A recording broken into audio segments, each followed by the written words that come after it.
The autumn rain was falling softly against the windows of Rosie's diner, painting little rivers down the glass as the afternoon light began to fade into that golden hour when everything seems gentler, somehow more forgiving. Margaret Hayes stood behind the counter, wiping down the same spot for the third time, not because it needed cleaning, but because her feet hurt, and this gave her a moment to rest without anyone noticing.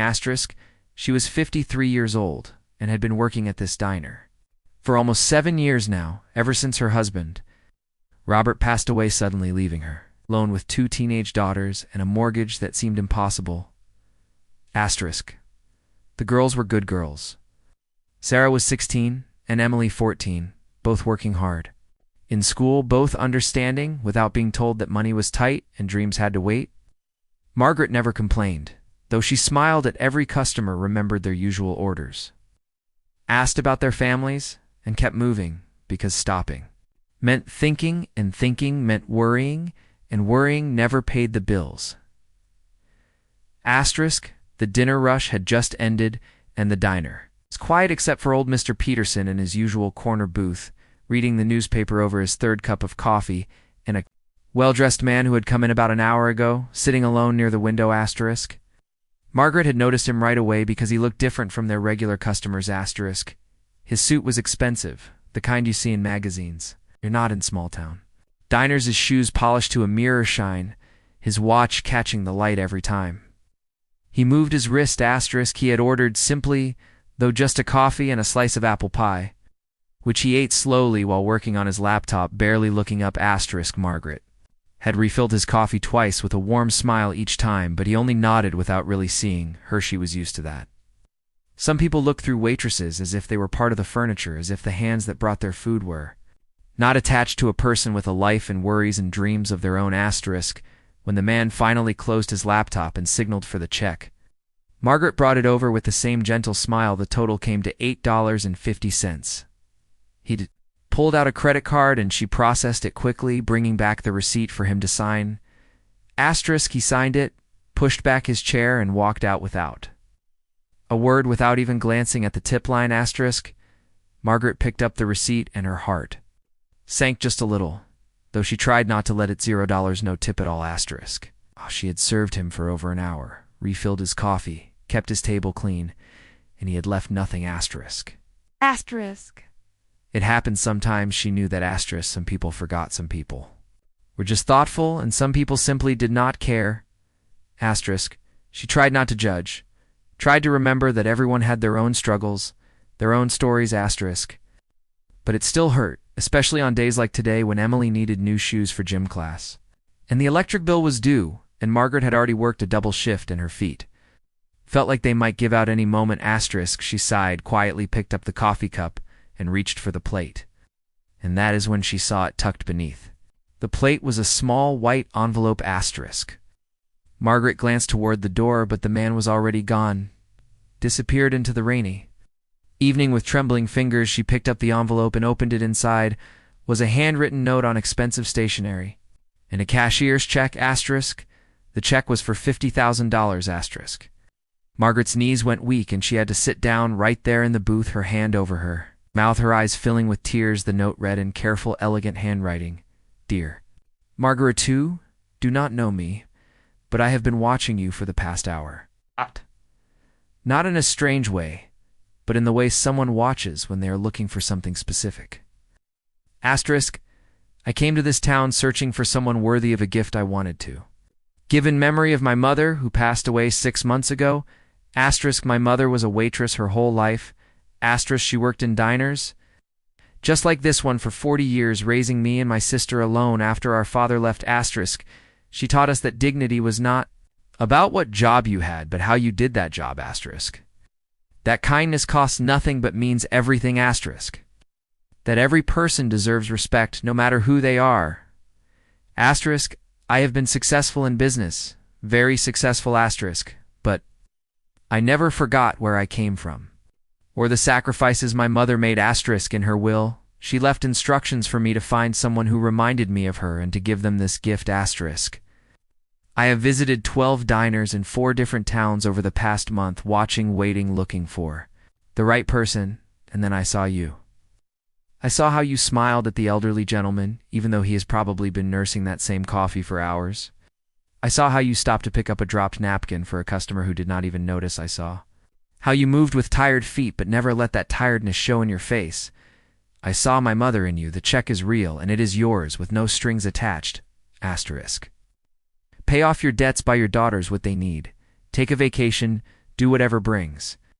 You piece asterisk. You deserve it not because of anything you did for me, but because of who you are every single day when nobody is watching asterisk. My mother used to say that God sees the sparrow fall, asterisk.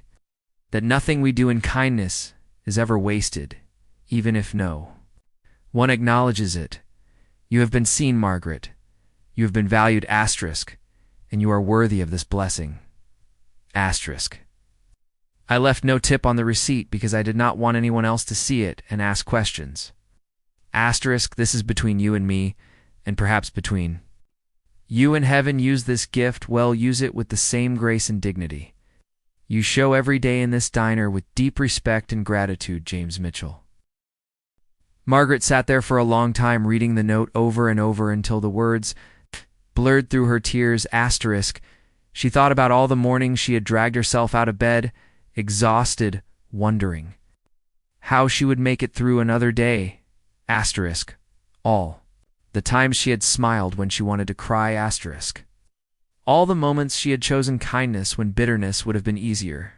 Asterisk. She thought about Robert and how he used to tell her that her goodness would come back to her somehow, some way. Asterisk. She thought about her daughters and the future that had just opened up before them, like a door she had not even known was there. Asterisk. That evening, when her shift ended, Margaret drove home in the rain, clutching the envelope against her chest. Asterisk. She sat her daughters down at the kitchen table and told them everything. Asterisk. She showed them the check and the note, and they cried together, tears of relief and joy and disbelief. Asterisk. Mama Sarah whispered, "Is this real?" Asterisk. "It is real, baby," Margaret answered. "Sometimes miracles happen to ordinary people." Asterisk. They stayed up late that night talking about possibilities. Margaret could pay off the house, finally own something outright. She could fix the car that had been making that awful noise for months. Asterisk. She could put money aside for the girls' college funds, something she had thought would never be possible. Asterisk. She could maybe even take a week off work and just rest, really rest for the first time in 7 years. Asterisk.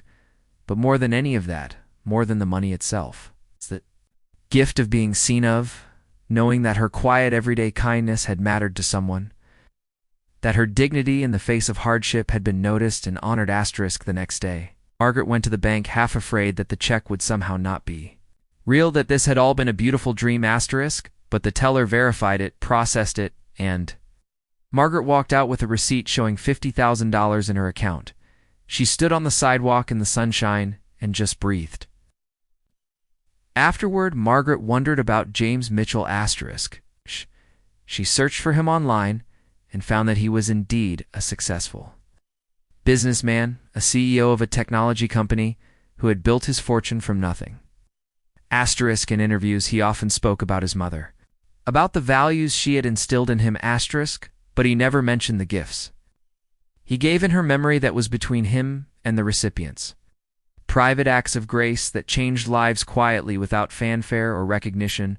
Asterisk. Margaret continued working at the diner, but now with a lightness in her step. Asterisk. She had paid off her mortgage, put money away for her daughters, and yes, she had bought herself one nice thing, a comfortable pair of shoes that did not make her feet ache. Asterisk.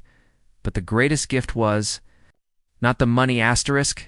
It was the reminder that kindness matters, that how we treat people when no one is watching defines who we are.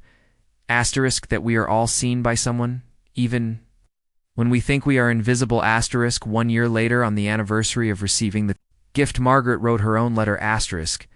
She sent it to James Mitchell's company, though she did not know if he would ever see it. Asterisk. In it, she thanked him not just for the money, but for the dignity of his gift, for seeing her as a person worthy of respect, for honoring his mother's memory in a way that honored Margaret. To Asterisk.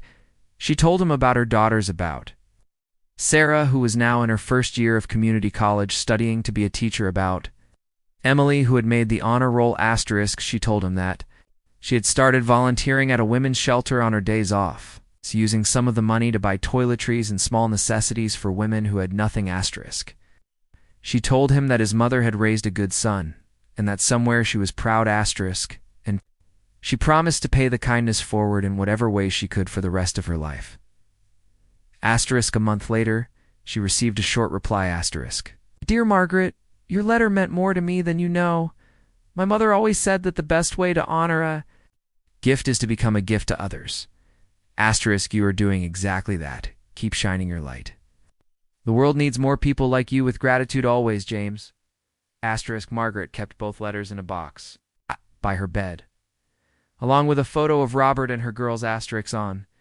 Hard days when she felt tired or discouraged, she would read them and remember asterisk.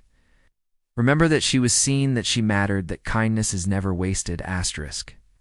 And in the diner she continued to serve with the same warm smile, the same gentle dignity asterisk, because that is who she was, not because anyone was watching, not because she hoped for another miracle asterisk, but because treating people with kindness and respect was simply the right way to live.